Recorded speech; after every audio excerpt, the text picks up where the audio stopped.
Well, we'll see if you want to like and subscribe after we continue our tradition of reviewing every episode of She-Hulk. This week, episode 6. But before we get to that, guys, what else you been watching and or doing this week? Man, I saw the breakdown of Purple Hearts, which is a Netflix movie, and I seen it like from 2 or 3 different people now.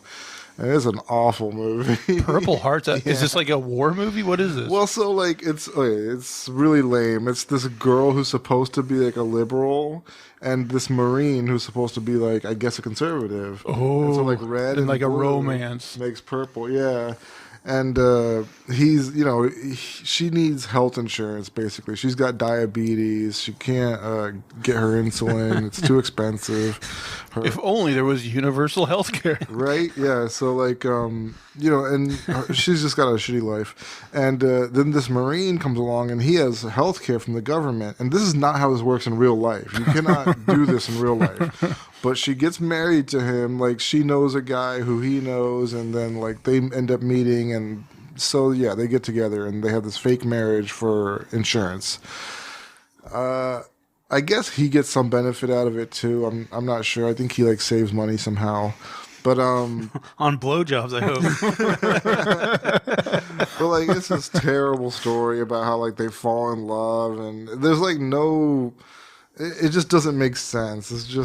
It feels like it's propaganda or something. It's just low, shitty, terrible movie. But yeah, I've seen 3 different people just go in on it, and it's just like, wow, man, somebody made this movie in 2022. I wanted to end with them all happy, but then you know how some movies used to do that thing where then there'd be just like text on the screen, like saying what happened. Text comes up and be like, they broke up 2 days later. They hate each other now. Yeah, I saw this movie like about this Marine marrying like this Iranian or some sort of like Middle Eastern princess almost. And like they made it out to be this great love story and everything. And then like later on you find out that they got divorced because like he hated that she partied too much. I was like, all right, well, that's that love story for you. Do you think you could ever make it work with someone who's your political opposite? I just can't imagine it. Nah. I mean, I've dated Republicans before, but that was before. And also, like... Yeah. Yeah, I mean, they didn't seem like Trump supporters, but if you fast forwarded to like 2016 and later and you find out they're a Trump supporter, then yeah, I remember the Reagan statue. Yeah, oh my god, she had a bust of Reagan. I was like, she's moderate, right? Like, you know, like, okay. But I don't even know if those exist anymore, man. I don't know. If you have a bust of Reagan, it seems like you're pretty far. Yeah, I should have known. There were red flags. Although, you know, people talk about how, like, if Ronald Reagan was, running against Donald Trump, he would have been like, oh, there's Shaky Ronnie or something, you know, some sort of scummy nickname. And the Republican Party today would hate him because he's too middle of the road, you know. Yeah. And I think that's absolutely true. Mm-hmm. I think so, too. I mean, now it's gotten to the point where there's a lot of people who like outdo themselves, like trying to get to the far right because they don't want to be considered like a moderate, you know, like they're stepping over each other just trying to get there.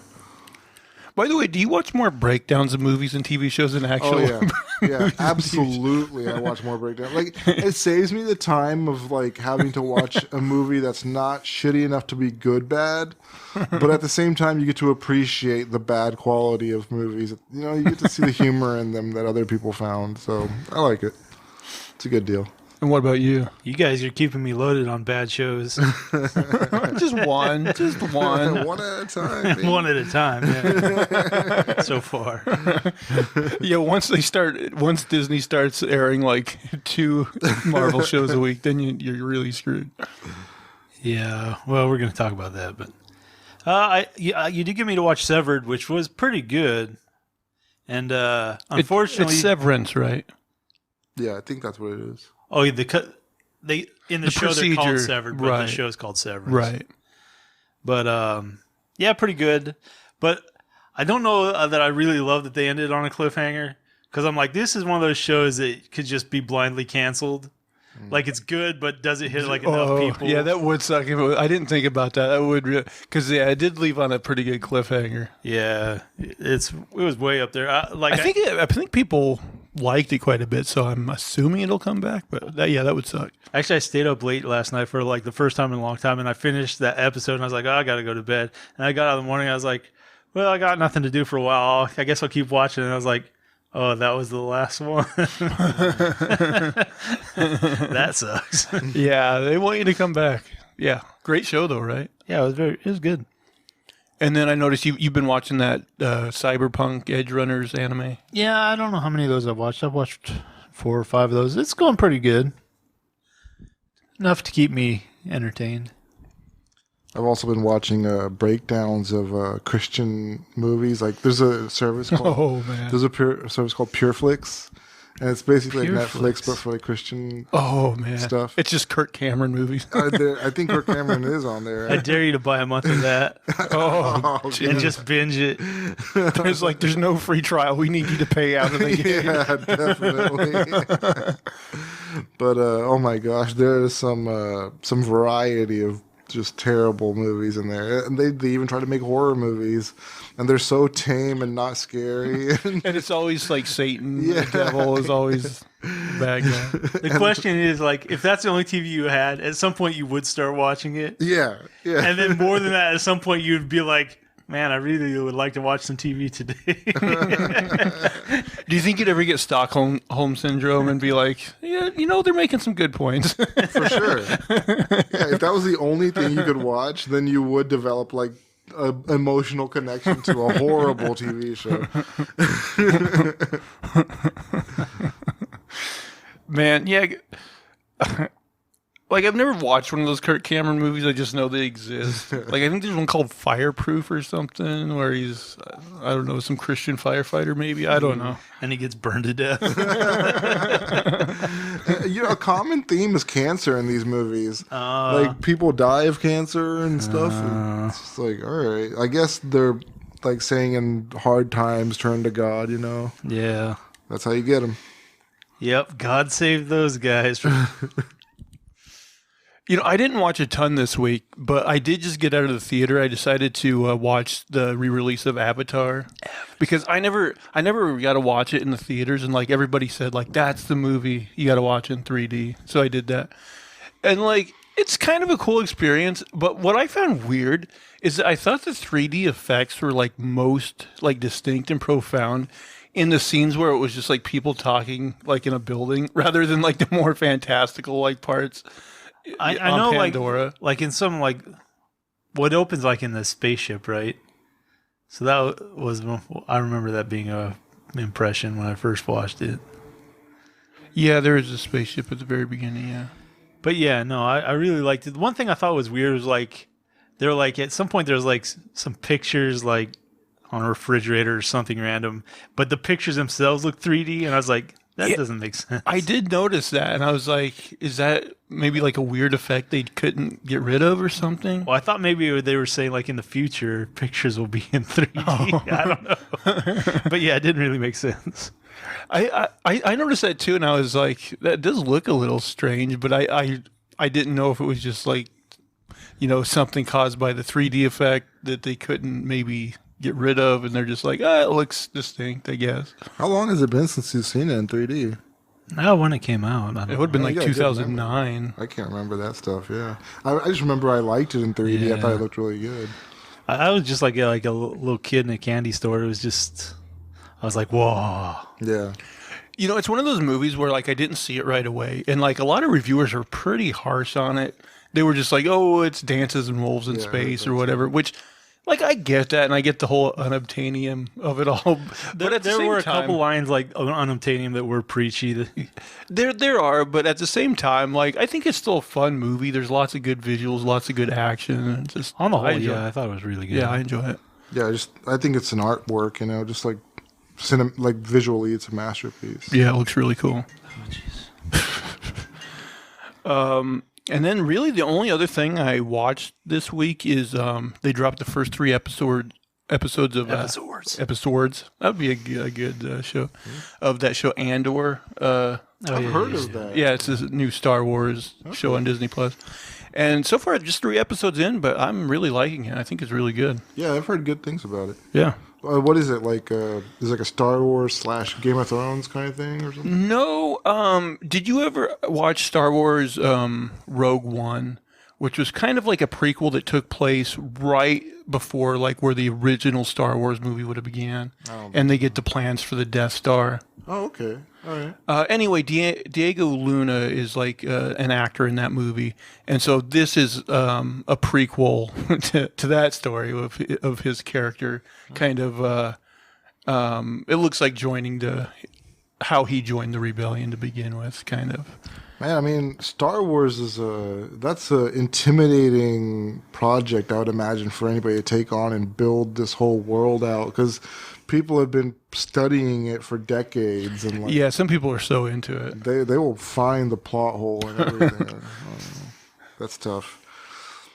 Yeah, especially when you're dealing with like different time periods and like so many characters. Like, I'm sure they got like some continuity masters that try to keep it as straight as they can. But yeah, it's got to be difficult, I would imagine. Yeah, I mean, it's different from Marvel and DC in the sense that like they get to like wipe everything clean or be like, oh, we did it that way this time, we'll do it this way this time. You know, like they get a little of leeway. But Star Wars is it like everything's like pretty much there's a canon universe, right? Like, right. So when Disney bought Marvel and started making the new movies, like they basically had to say that a lot of the like comic books and books that people wrote after like the original trilogy and stuff, they kind of basically just had to say, yeah, that's not canon anymore. Or maybe they pick and choose some of that stuff. But yeah, from what I understand, like The Force Awakens like contradicts some of the stuff that was in those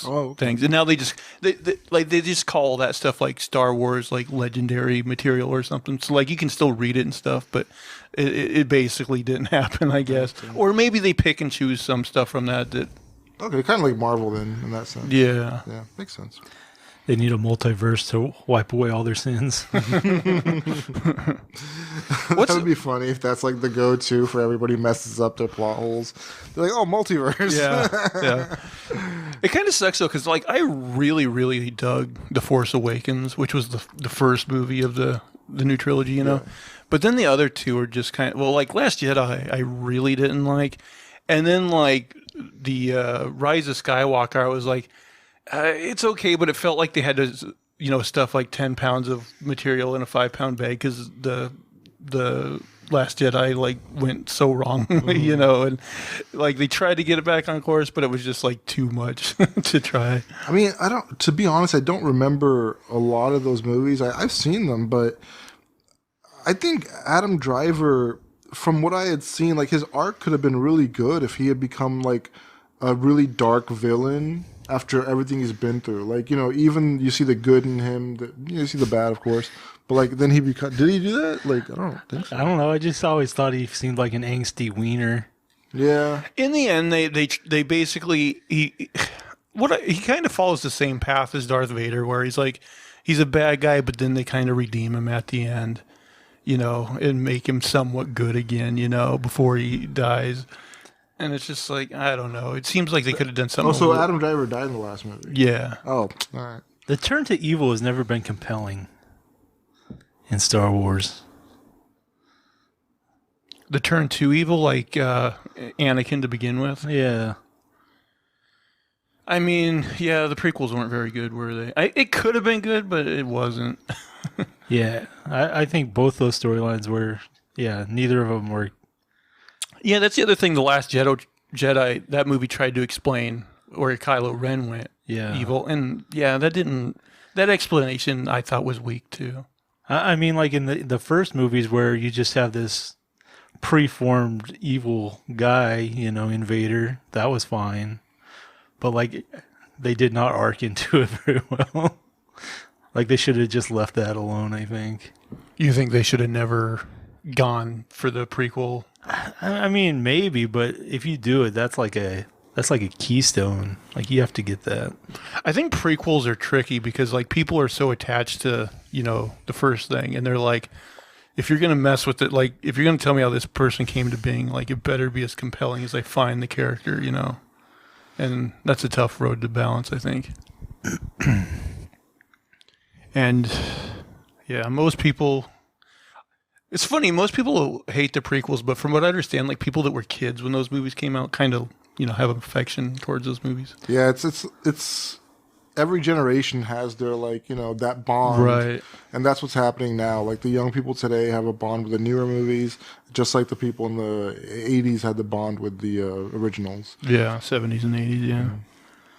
And the only other thing I kind of consumed was comic book wise, I finished my reread of that Gotham Central series. Man, that is a great series. Like anybody who hasn't read DC Comics or is thinking about getting into it, I would definitely put that series like on the old reading pile towards the top of the list. Man, I think Marvel and DC are coming out with some pretty wild stories right now. I'm listening to them from Comics Explained. Rob Jefferson, he goes over. Oh, okay. And I think DC's got a story right now where like how like there's like God in the DC universe. I don't know what he's called, but like a God. But you don't really see him or anything. There's no, you don't, whatever.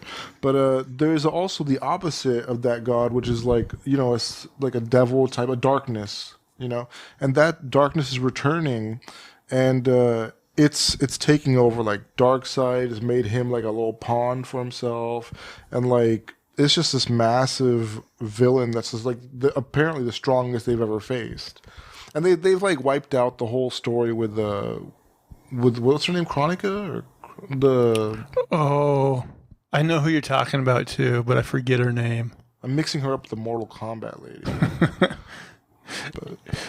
Yeah, is the series you're talking about? It's called like Dark Crisis or something like that. Yeah, I think so.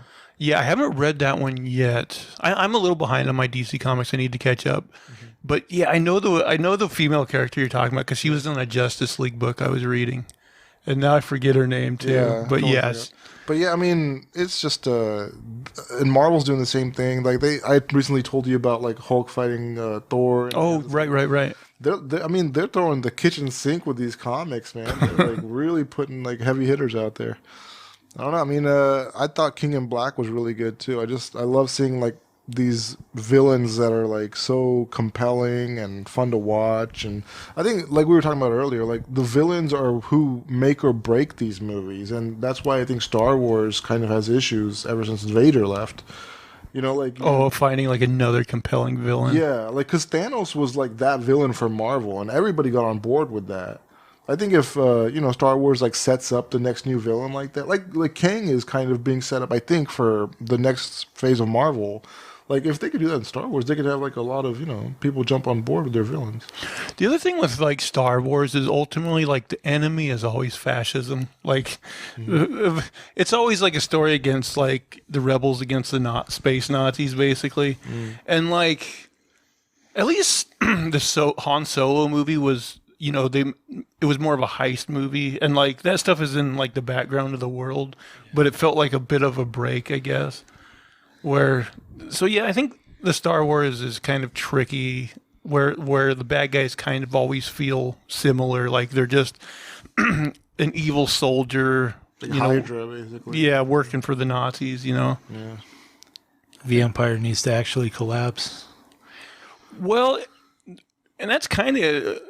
But isn't like Mandalorian takes place after Return of the Jedi? So wouldn't that be a time where the Empire like is collapsed? It could be. I don't know. I mean, I'm not a Star Wars. I'm not that far. I'm not a Star Wars aficionado by any means. But yeah, I mean, so the Empire, like you're saying, it collapsed. Was that later on in the series? Yeah. Well, that's. Or actually, does the Mandalorian take... Now I'm confused. Does the Mandalorian... I was thinking it takes place after... Yeah, I think it does take place after Return of the Jedi.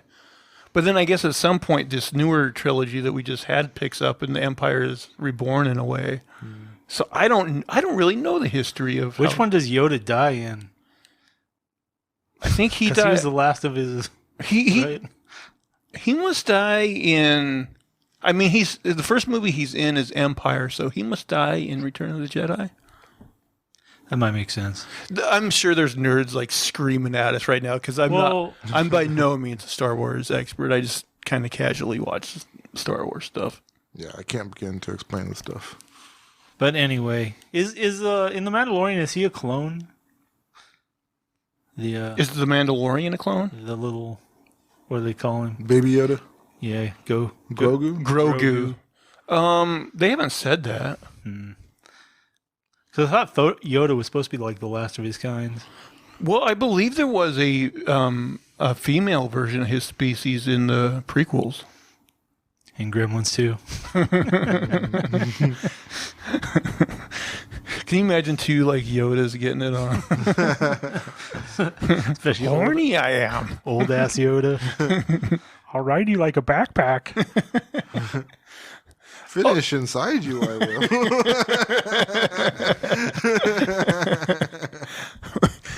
Although, you know why Yoda's like my least favorite Star Wars character is because he's the ultimate buzzkill. He's like, oh, you can't love leads to hate, or blah blah blah blah blah. And he's like, that's why Anakin turned evil. I think is because Yoda was always like fucking busting his balls over like, don't have any fun. I mean, fucking Yoda.